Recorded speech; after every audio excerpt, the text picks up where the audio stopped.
मन की बात के स्पेशल कार्यक्रम में आज अमेरिका के राष्ट्रपति श्रीमान बराक ओबामा जी हमारे साथ हैं। पिछले कुछ महीनों से मन की बात मैं आपसे करता आया हूं, लेकिन आज देश के भिन्न भिन्न कोने से बहुत से लोगों ने सवाल पूछे हैं, लेकिन ज़्यादातर सवाल राजनीति से संबंधित है, विदेश नीति से संबंधित है, आर्थिक नीति से संबंधित है, लेकिन कुछ सवाल वो हैं जो दिल को छूने वाले हैं।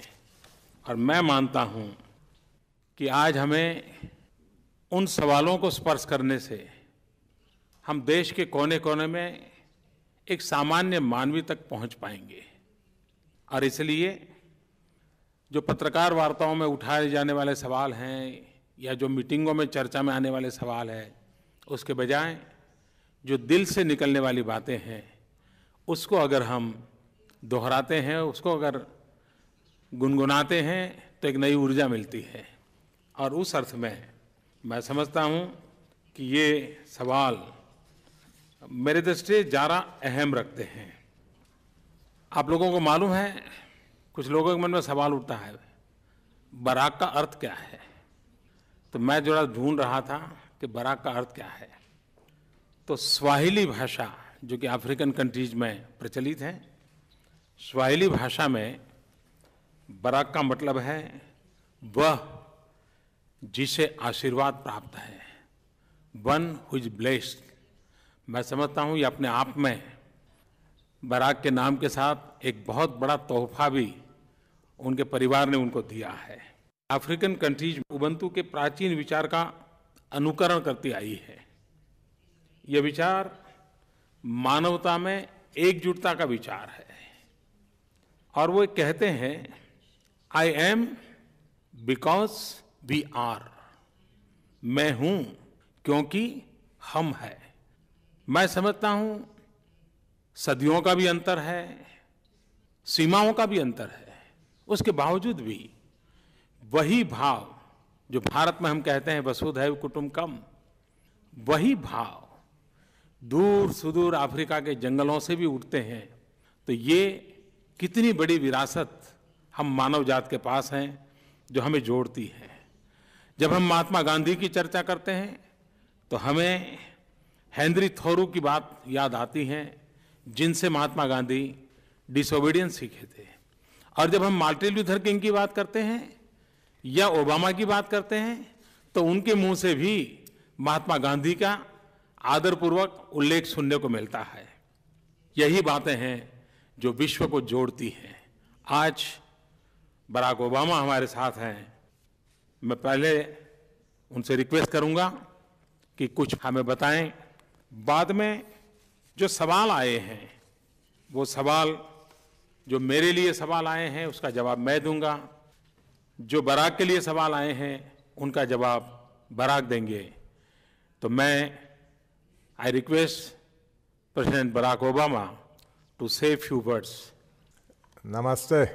Thank you, Prime Minister Modi, for your kind words and for the incredible hospitality you've shown me and my wife Michelle on this visit. And let me say to the people of India how honored I am to be the first American president to join you for Republic Day. I'm told this is also the first ever radio address by an Indian Prime Minister and an American President together, so we're making a lot of history in a short time. To the people of India, listening all across this great nation, it's wonderful to be able to speak to you directly. We just came from discussions in which we affirmed that India and the United States are natural partners because we have so much in common. We're two great democracies, two innovative economies, two diverse societies dedicated to empowering individuals.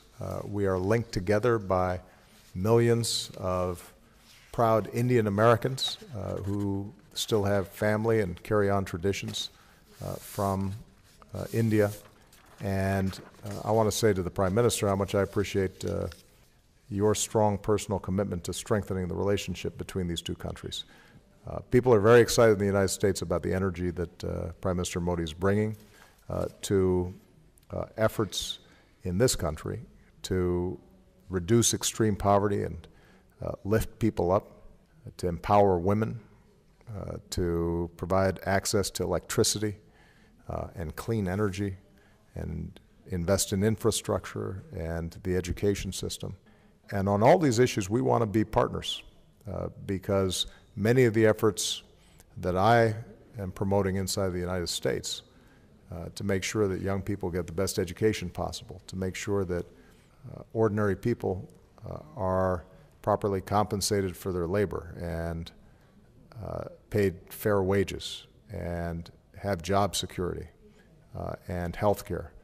These are the same kinds of issues that Prime Minister Modi, I know, cares so deeply about here. And I think there's a common theme in these issues. It gives us a chance to reaffirm what Gandhiji reminded us should be a central aim of our lives, and that is we should endeavor to see God through service of humanity, because God is in everyone. So these shared values, these convictions, are a large part of why I'm so committed to this relationship. I believe that if the United States and India join together on the world stage around these values, then not only will our peoples be better off, but I think the world will be more prosperous and more peaceful and more secure for the future. So thank you so much, Mr. Prime Minister, for giving me this opportunity to be with you here today. Barack, the first question comes from Raj from Mumbai.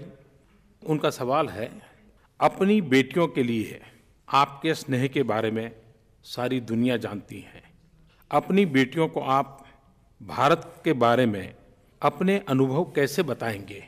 क्या आप उनके लिए कोई खरीदारी करने की योजना बना रहे हैं? Well, first of all, they very much wanted to come. They are fascinated by India. Unfortunately, each time that I've taken a trip here, they had school and they couldn't leave school. And in fact, Malia my older daughter had exams just recently. So they are fascinated by the culture and the history of India, in part because of my influence, I think. They are deeply moved by India's movement to independence and the role that Gandhi played in not only the nonviolent strategies here in India, but how those ended up influencing the nonviolent civil rights movement in the United States. So when I go back, I'm going to tell them that India is as magnificent as they imagined, and I am quite sure they're going to have to that they're going to insist that I bring them back the next time I visit. It may not be during my presidency, but afterwards they'll definitely want to come and visit. And I will definitely do some shopping for them, although I can't go to the stores myself, so I have to have my team do the shopping for me. And I'll get some advice from Michelle because she probably has a better sense of what they would like. Barack ने कहा कि वो बेटियों को लेकर आएंगे। मेरा आपको निमंत्रण है, राष्ट्रपति के कार्यकाल में भी आएँ या राष्ट्रपति कार्यकाल के बाद आएँ, भारत आपका और आपकी बेटियों का स्वागत करने के लिए उत्सुक है। मुझे एक सवाल पुणे से सानिका दीवान जी ने पूछा है, महाराष्ट्र पुणे से। उन्होंने मुझे पूछा है कि आपने बेटी बचाओ बेटी पढ़ाओ मिशन शुरू किया है, क्या उसमें भी आपने अमेरिका के प्रेसिडेंट ओबामा की मदद मांगी है क्या? सानिका, आपने अच्छा सवाल पूछा है। भारत में सेक्स रेशियो के कारण एक बहुत बड़ी चिंता सता रही है। 1000 लड़कों के सामने लड़कियों की संख्या कम है और उसका मूल कारण लड़के और लड़की के प्रति देखने का हमारा जो रवैया है वो दोषपूर्ण है। प्रेसिडेंट ओबामा से मैं मदद मांगूं या न मांगूं, उनका जीवन ही अपने आप में एक प्रेरणा है। जिस प्रकार से वो अपनी 2 बेटियों का लालन पालन करते हैं, जिस प्रकार से अपनी 2 बेटियों के लिए वो गर्व करते हैं, हमारे देश में भी कई जगह पे जब हमें कई लोगों से मिलना होता है तो परिवार में उनको कोई बेटा नहीं होता है, सिर्फ बेटियां होती हैं और इतने गौरव से बेटियों को बड़ी करते हैं, इतना गौरव देते हैं, वही सबसे बड़ी प्रेरणा है। मैं समझता हूँ ये प्रेरणा ही हमारी ताकत है। और आपने सवाल पूछा है तो मैं कहना चाहूँगा कि बेटी बचाना, बेटी पढ़ाना ये हमारा सामाजिक कर्तव्य है, सांस्कृतिक कर्तव्य है, मानवीय जिम्मेवारी है, इसको हमने निभाना चाहिए। बराक, आपके लिए एक क्वेश्चन है। The second question for President Obama comes through email. Doctor Kamlesh Upadhyay, a doctor based in Ahmedabad, Gujarat. आपकी पत्नी मोटापे और डायबिटीज जैसी स्वास्थ्य की आधुनिक चुनौतियों से निपटने की दिशा में व्यापक सामाजिक कार्य कर रही है। भारत में भी ये चुनौतियां तेजी से बढ़ रही हैं। क्या आप और फर्स्ट लेडी, आपका कार्यकाल राष्ट्रपति के नाते समाप्त होने के बाद इन चुनौतियों को निपटने के कार्य के लिए भारत आएंगे, जैसे बिल गेट्स और मिलिंडा गेट्स भारत में स्वच्छता को लेकर के काम कर रहे हैं, आप भी डायबिटीज और मोटापेपन के लिए काम करेंगे क्या? Well, we very much look forward to partnering with organizations and the government and non-governmental organizations here in India around broader public health issues, including the issue of obesity. I'm very proud of the work that Michelle has done on this issue. We're seeing a worldwide epidemic of obesity, in many cases starting at a very young age. Part of it has to do with the increase in processed foods, not naturally prepared. Part of it is the lack of activity for too many children. And once they're on this path, it can lead to a lifetime of health challenges. And so this is an issue that we'd like to work on internationally, including here in India, and it is part of a broader set of issues around global health that we need to address. The Prime Minister and I have discussed, for example, how we can do a better job in dealing with issues like pandemic and making sure that we have good alert systems so that if a disease like Ebola or a deadly flu virus or polio appears, that it's detected quickly and then treated quickly so that it doesn't spread. And the public health infrastructure around the world needs to be improved. I think the Prime Minister is doing a great job in focusing on these issues here in India. And India has a lot to teach many other countries who may not be advancing as rapidly in improving this public health sector. But it has an impact on everything, because if children are sick, they can't concentrate in school, and they fall behind. It has a huge economic impact on the countries involved. And so we think that there's a lot of progress to be made here, and I'm very excited about the possibilities of continuing this work even after I leave office. मुझे एक सवाल श्रीमान अर्जुन ने पूछा है, और बड़ा interesting सवाल है। उन्होंने पूछा है कि मैंने व्हाइट हाउस के बाहर एक पर्यटक के रूप में आपकी एक पुरानी फ़ोटो देखी है। जब आप बीते दिनों सितंबर में वहाँ गए तो कौन सी बात आपके दिल को छू गई? ये बात सही है कि मैं जब पहली बार अमेरिका गया था तो व्हाइट हाउस जाना तो हमारे नसीब में नहीं था। तो व्हाइट हाउस से दूर एक लोहे की बहुत बड़ी जाली लगी हुई है, तो हम जाली के बाहर खड़े रह कर के फ़ोटो निकाली थी। पीछे व्हाइट हाउस दिखता है, और अब प्रधानमंत्री बन गए तो वो फ़ोटो भी पॉपुलर हो गई। लेकिन तब मैंने कभी सोचा नहीं था कि मुझे भी कभी ज़िंदगी में व्हाइट हाउस में जाने का अवसर आएगा। लेकिन जब मैं व्हाइट हाउस गया, एक बात ने मेरे दिल को छू लिया, और मैं ये कभी भूल नहीं सकता हूँ। बराक ने मुझे किताब दी। वे किताब काफ़ी मेहनत करके खोज करके लाए थे, और 1894 में वो किताब प्रसिद्ध हुई थी। स्वामी विवेकानंद, जो मेरे जीवन की प्रेरणा है, वे शिकागो गए थे, वर्ल्ड रिलीजन कॉन्फ्रेंस में गए थे, और वर्ल्ड रिलीजन कॉन्फ्रेंस में जो भाषण हुए थे उसका वो कंपाइलेशन था। वो किताब खोज करके मेरे लिए लाए थे, यानी वो घटना मेरे लिए दिल को छूने वाली थी। लेकिन उतना ही नहीं, उन्होंने वो किताब के पन्ने खोल खोल करके क्या क्या उसमें लिखा है वो मुझे दिखाया। मतलब कि वो पूरी किताब देख चुके थे और इस गर्व के साथ मुझे कहा कि मैं उस शिकागो से आता हूं जहां स्वामी विवेकानंद आए थे। ये बातें मेरे मन को बहुत छू गई थी और मैं जीवन भर ये मैं अपनी विरासत मानता हूं। तो कभी व्हाइट हाउस के से दूर कहीं खड़े रह करके फोटो निकालना और फिर कभी व्हाइट हाउस में जाकर के जिनके प्रति मेरी श्रद्धा रही है उनके जीवन की किताब प्राप्त करना, आप कल्पना कर सकते हैं कि दिल को कितना स्पर्श कर गया होगा। बराक, आपके लिए एक क्वेश्चन है।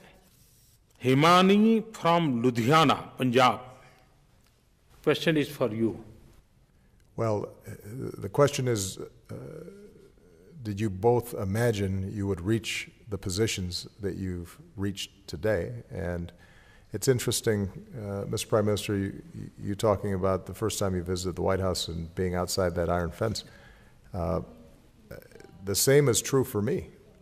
When I first went to the White House, I stood outside that same fence and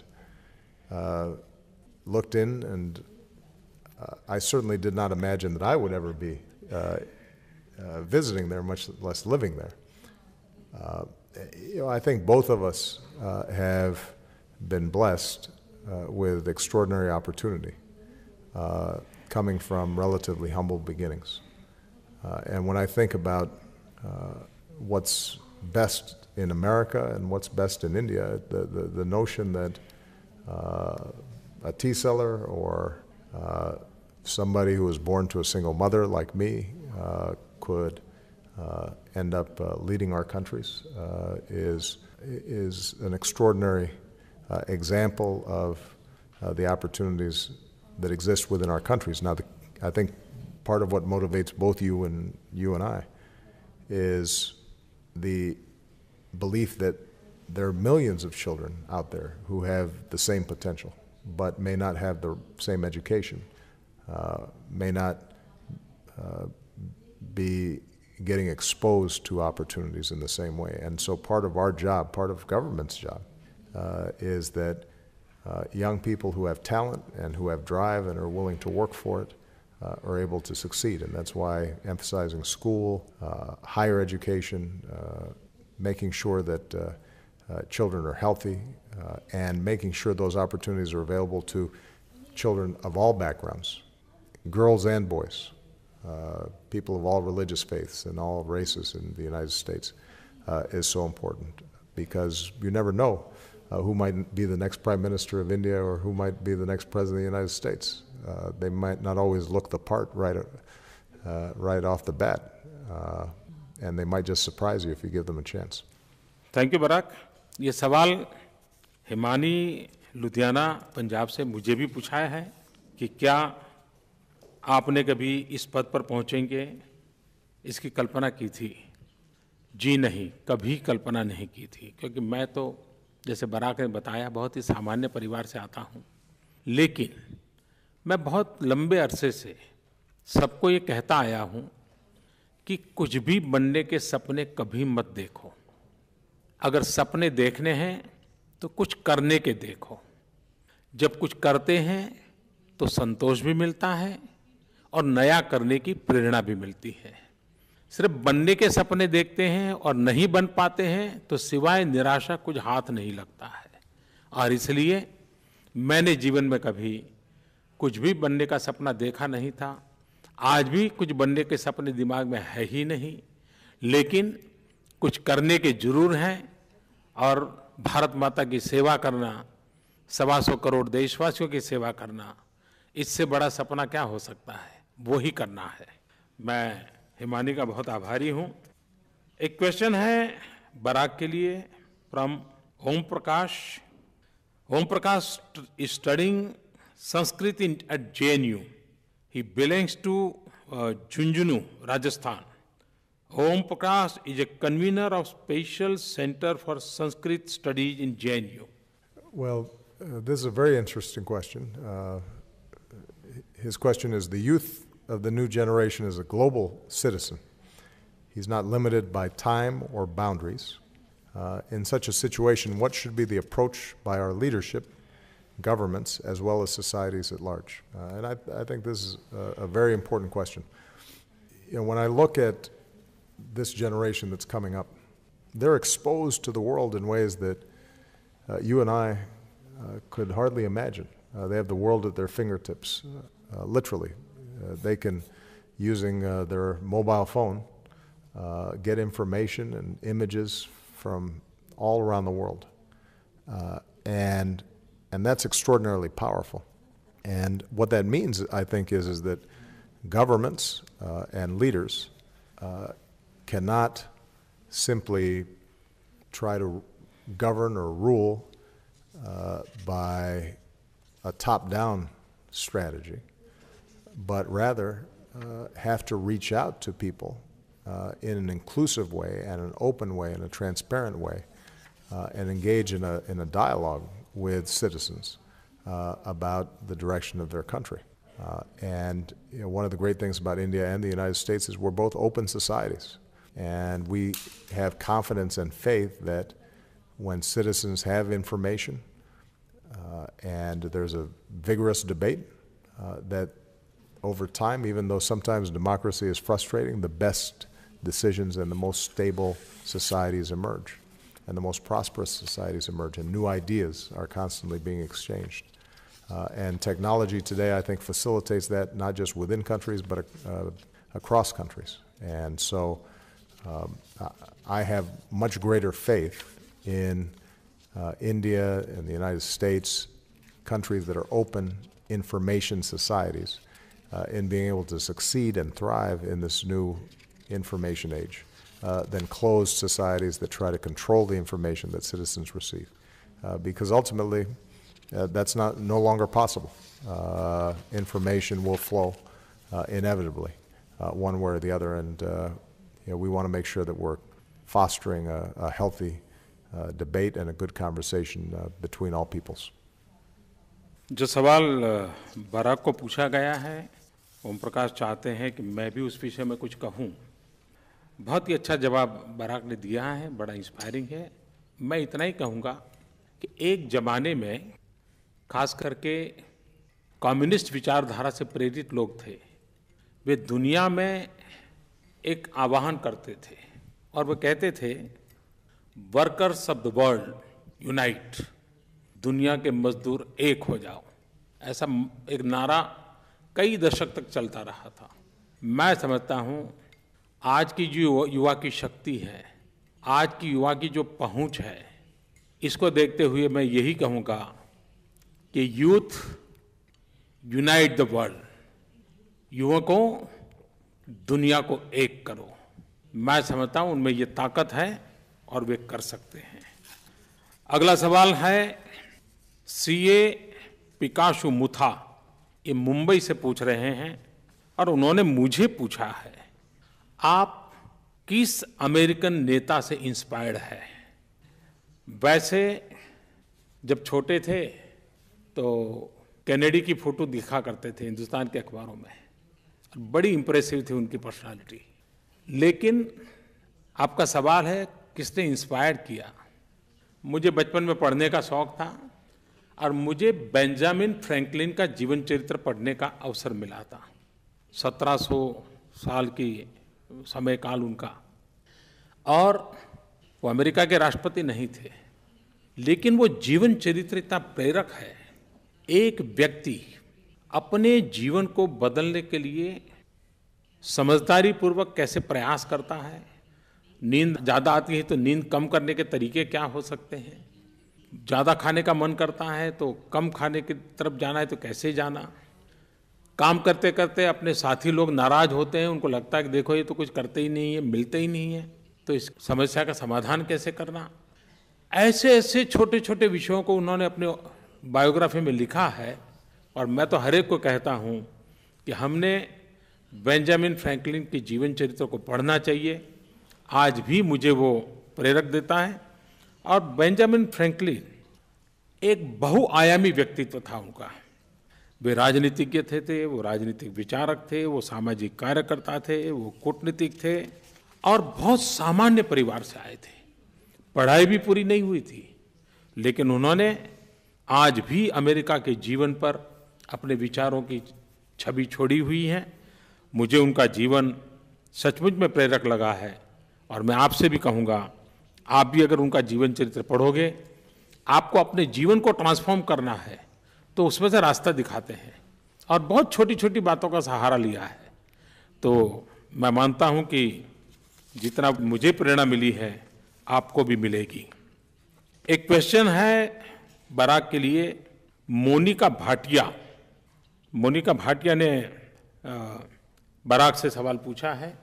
Well, the question is, as leaders of two major economies, what inspires you and makes you smile after a bad day at work? And that's a very good question.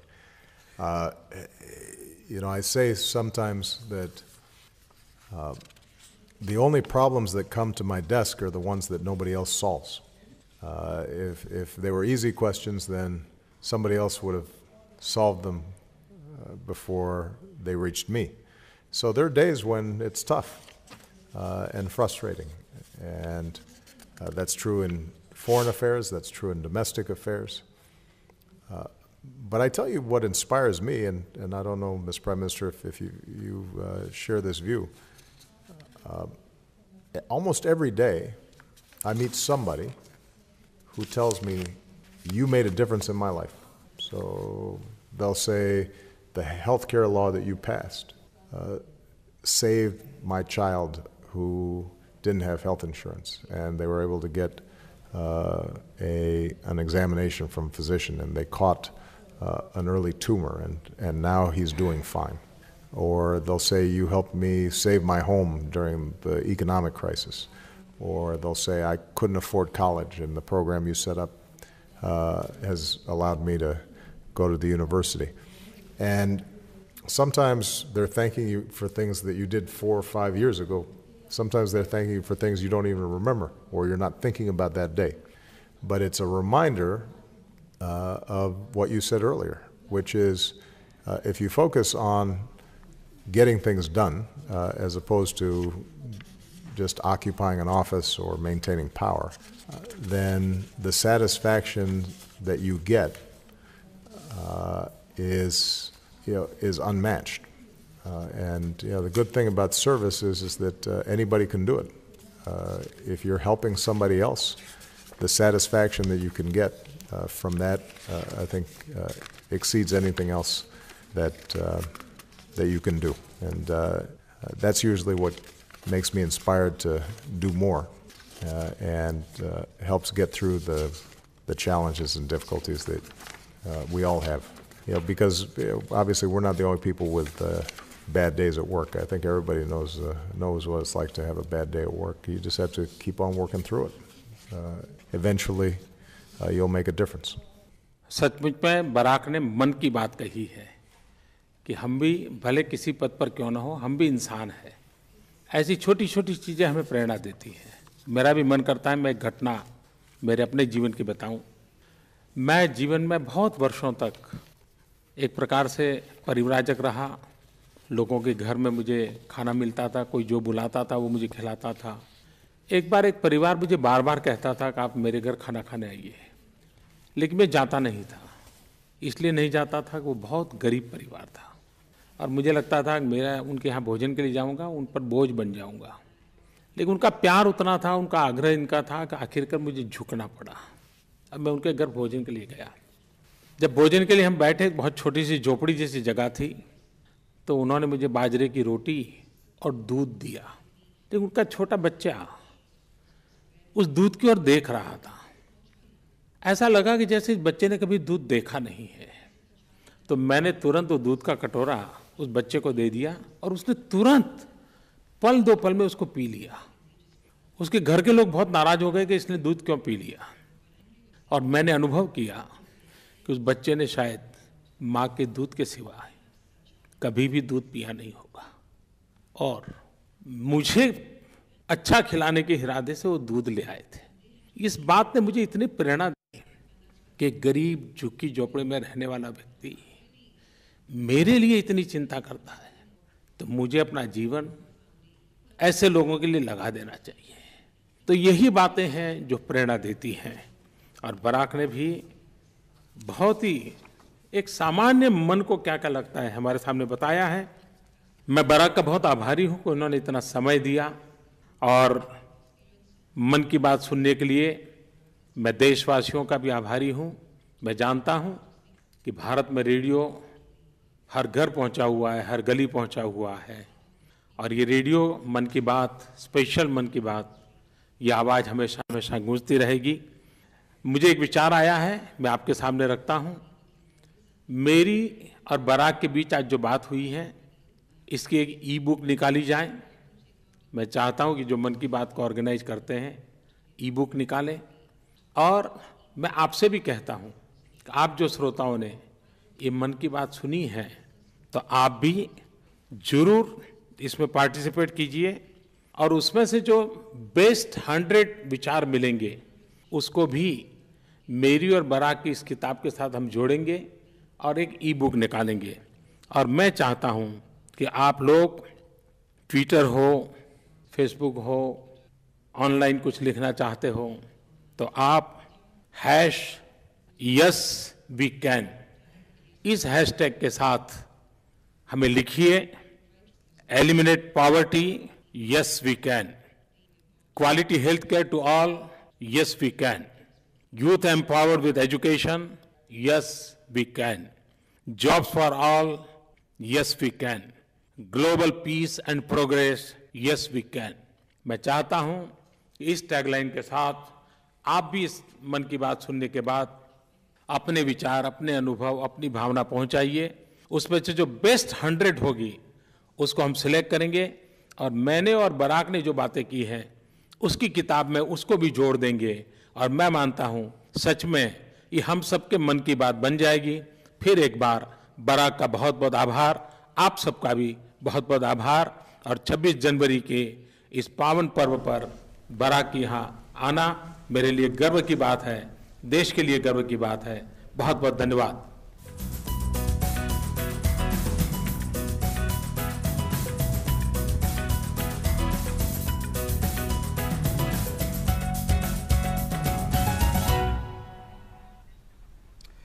तो ये था मन को छू लेने वाला संबोधन, मन को छू लेने वाली मन की बात। साथ साथ प्रधानमंत्री नरेंद्र मोदी और बराक ओबामा का एक जो साझा संबोधन था वो पूरे देश ने सुना रेडियो पर और हम इसको दिखा रहे थे। बहुत दिलचस्प था ये, इसमें कई दिलचस्प बातें आई और सब